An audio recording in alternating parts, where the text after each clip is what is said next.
We're here today for the second episode of the Troocoo Know Who series. I'm here with Leanne Kemp, the Chief Entrepreneur for Queensland Government and also the CEO for Everledger. Leanne, thanks for joining us today. Oh, my pleasure. Obviously, you've two big roles there. You sit on a number of international boards as well. I guess my first question today, how do you do it? Well, I guess I'm in a perpetual state of jet lag and I've learned how to sleep upright like a horse. How do I do it? I mean, it grounds itself on the purpose of why I'm here. Yeah. I'm certainly driven by the change I want to see. Yeah. And being as old as I am, I know that I can make that a reality. So, look, I operationalise a lot of my thoughts and I have an incredible team. And that team stretches not only here in the precinct with the Chief Entrepreneur's Office, but also with Everledger in 5 countries. So it's certainly not a single woman job to tilt the world on its axis, but we're able to make it happen in a pretty systemic way with a really great team. Yeah. Team, I mean, it's so important. You can't achieve anything without a great team behind you. I mean, you can be the figurehead, you can lead the way, and but without that team, you can't achieve anything. How hard has it been for you as the CEO to sort of really bring that team together? Look, I'm a pretty operational CEO, so I often like to lead by example through example, rather than just championing a cause at the front or a vision for what possibly could be. Okay. That comes with its own set of scars and its own set of learned experiences. So for me, I like to lead from the front, and I want to be the one to experience the pain so that I can have an empathy, a sympathy and an empathy towards an understanding of what it will take then to go from just an ideation to realisation. In terms of challenges, I mean, most CEOs, they're faced with challenges on a daily basis. From your perspective, what's been one of the biggest challenges that you've faced in your career? Finding really good healthy food to eat when you're in 5 different countries over a month. Sleep patterns. That would be... Yeah, not allowing the voices within your head to take over, especially if you have to travel so much and you're really alone through those journey points. So for me, the challenge isn't necessarily about what's the vision, what are we solving. We know and understand the challenges that we're addressing, but it's the operationalisation of that within the constraints of resources and time zones and the imperatives that are set down by our customers. So it's the realisation that sits beneath the visualisation is really where the big challenge lies. Yeah, no, that's great. Last time I met you, we talked a lot about the startup and scale-up community in Queensland specifically, but you're in a fortunate position that you get to see that on a global basis. You also talked a lot about the organisations that truly solve a problem and how they tend to obviously scale a lot quicker. Give us your perspective of, I guess, how the Queensland startup and scale-up community compare to what you've seen on a global basis. So Queensland would be the flag bearer for Australia, particularly when it comes to innovation globally. I'm fortunate enough to be operating in 5 countries around the world. So Australia and India and Israel and London and the US. And in all of the corners of the globe, you find startups and scale-ups, Queensland entrepreneurs, typically hidden behind a laptop and making magic happen.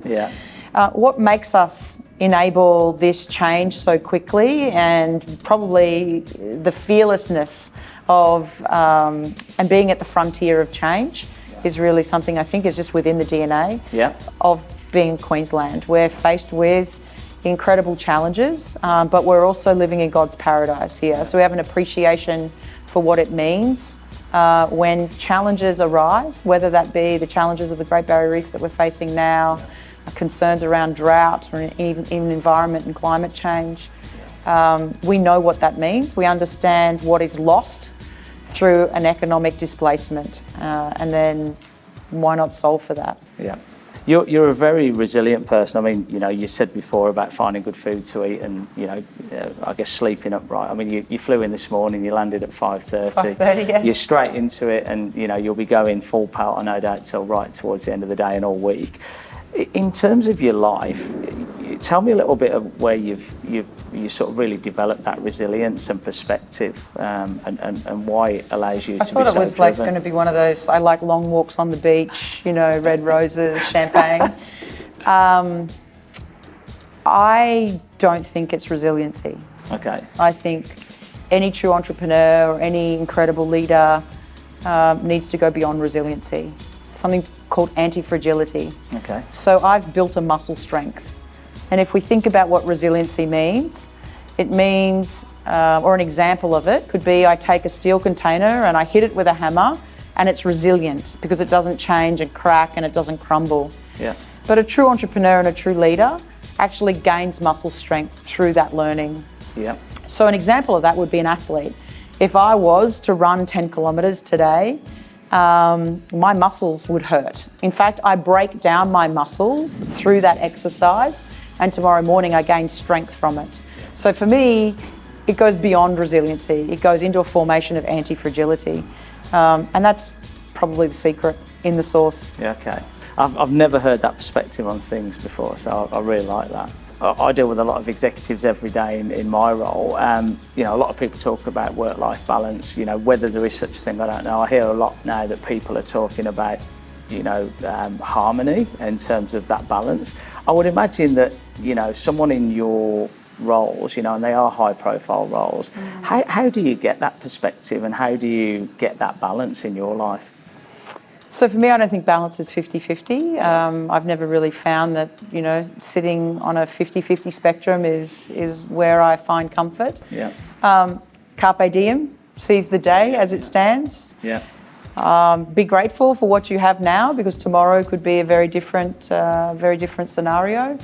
And I think having a belief within yourself that no matter what the challenges are that you face on a personal level or even within a business level, that ultimately the answers are within you. So even though sometimes those answers might not come quick enough, they will come. Yeah. So I guess it's namaste. Yeah. But no, I don't do yoga and I can't do handstands on my head or any of those things. Yeah. But you find solace and a comfort in just knowing and understanding that even if the challenges is presented you today, that the muscle strength is built over time. Coming from the private sector, and you obviously you've been involved in a number of startup businesses yourself, and you've managed successful exits. Yeah. What was the transformation like working within Queensland government? Was that, I guess very challenging at the time when you moved into the chief entrepreneur role? Any community today has to rely upon an ecosystem with full formation. Yep. So corporates and universities and government, startups and scale-ups play an incredibly important role so that we are able to have a sustainable environment and full diversity. Yeah. So certainly if I was to put Queensland government as a creature within a David Attenborough series movie, it might be a creature that could be a sloth in that it moves so slowly. Yeah. Or on the other spectrum, it's probably one of the largest predators, that could be faced in some part of the ecosystem. Yeah. There's always the taming of the beast. Yeah. So I just found where the underbelly was, gave it a tickle, and away we fly. I mean, you know, Advanced Queensland have done some amazing things through the funds and supporting a lot of innovation in Queensland. Do you see that's going to continue into the future? I actually think that it's not something that we should strive for or look towards or even expect. So, you know, this mentality of expectation or entitlement is really not healthy on any level, whether we are, you know, rearing children or whether we're, trying to entice next level of economic growth. We have to start thinking about, innovation as a business and entrepreneurship as a business from day one. Yeah. And yes, sure, government has an incredibly important part to play, but certainly it is not the tap that will continue to drip the water that's needed to quench the thirst. Yeah. You know, we have to start tapping into the wells of our own energies and, of course, the economic building blocks that we have to start thinking about. Yeah. And government only plays one very small part of that role rather than the entirety of it.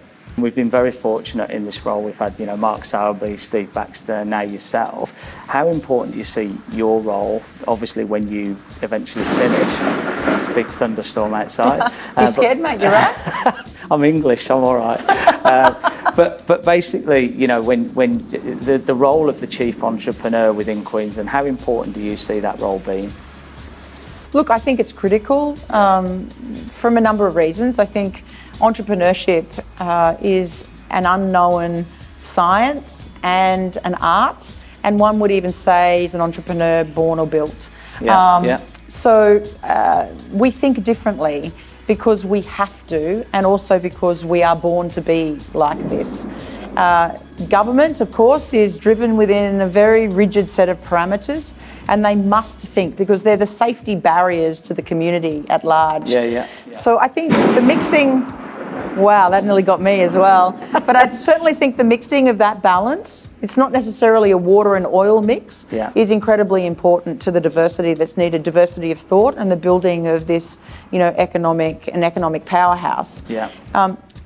Being the entrepreneur, it means we're a change maker, we're an instigator, we're an enzyme, we want and we agitate for change. A government needs to ensure that change is measured and tempered along the societal needs. Sometimes we are well ahead of the race. So I think it's an important balance. You would come across, in your role, there'd be a lot of people who want to catch up with you and meet you and pick your brains on what success looks like. We've got a lot of entrepreneurs in this country that are desperate to make it on a global basis. Do you see now that people are thinking with more of a global perspective compared to probably how they used to think, which was more of a local focus? I'm touching on 50 shortly. So to be an innovator and an entrepreneur in the late 90s and early 2000s, really first generation internet, is a very different environment to where we stand today. In 1996, Google had just the first letter of its name pronounced. In other words, it's not a mature platform as it is today. So I certainly think that access to information, even the way upon which you would do software development, has changed dramatically. So thinking global first should be within the thought of every entrepreneur. And access to global markets is really a part of the Global Pathways vision for 2019 and 2020 under the Chief Entrepreneur's Office. And I do see everyone thinking globally on a far greater scale. And maybe that is because a lot of the problems we are facing are truly global challenges. And who would have thought that those same challenges are washing the shores of cities and towns in Queensland? But they are.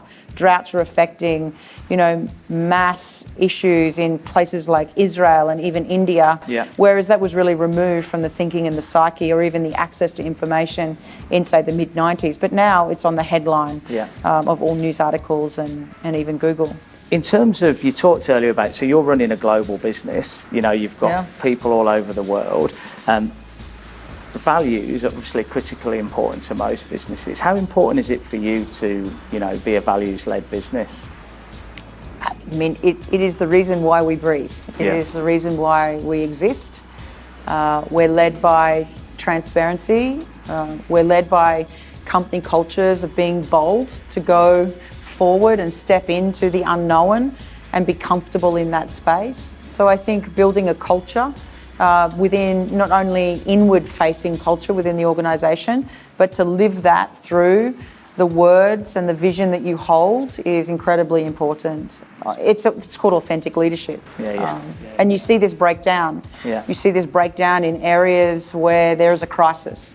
And authentic leaders are the true leaders that step in, and you can see the pathway that they're walking because they're first to walk into those environments and actually solve for it. I was reading, obviously, coming into today, some, further insight to yourself. I noticed... You're stalking me. I'm stalking you, definitely. Look at that. In your house, you've got an ampersand and, and what next, Leanne? Tell me a little bit about that, because I guess it's that sort of mindset where you're challenging yourself all the time as well in terms of, what you can do and what's next. Yeah, so look, the ampersand is probably one of the most elegant symbols when it comes to our literary speak. But it's also the letter within the construct of our words that is and. There is always an and what's next. Yeah. So for me, what's next? I had to make a public declaration that this was my last startup to my family. Right. So that's on LinkedIn. It's an avid promise. Otherwise, I wasn't allowed to leave the house and fly overseas. What's next for me? I don't know. ... I think, to be honest, it's pretty early days to even think about hanging up the R.M. Williams boots. Yeah. I think I've still got a few more laps of the globe to run. I certainly, I've been in the chief entrepreneur's role now for less than 6 months. Yeah. So I feel like the engines are only just starting to purr. Yeah. And the rubber, we haven't even burnt some rubber on the road yet. So let me do a couple of donuts, burn out some tyres, and then we'll see where we run after that. Well, I think we're, as a community, excited by what you are doing. I think, you're an exceptional individual. Having a female in that role is obviously a great message for Queensland as well. The tech community, we need more great females clearly in that space and in the startup community. If you were giving advice, out to people in industry at the moment around what does make someone successful, what are the traits that you've seen that, wherever you travel, tend to be the traits that really drive success in individuals? I think a genuine intent. Yeah. So a deliberate action towards that intent and that change. I often get asked the question, what can corporates do to work more closely with startups? And I said to them on many occasions, it is as simple as a deliberate intent, not even an attempt, an intent. Yeah. We don't need a hackathon. We don't necessarily want another lolly bag at the end of the day with a $500 prize. It's a first customer. So an intent to move towards that is incredibly important. Yeah. There's no secrets about what it takes to be an entrepreneur. It's bloody hard work. It's an incredible vision. And then it's the stamina, the strength, and the brains to be able to execute upon that and then build an incredible team. Yeah.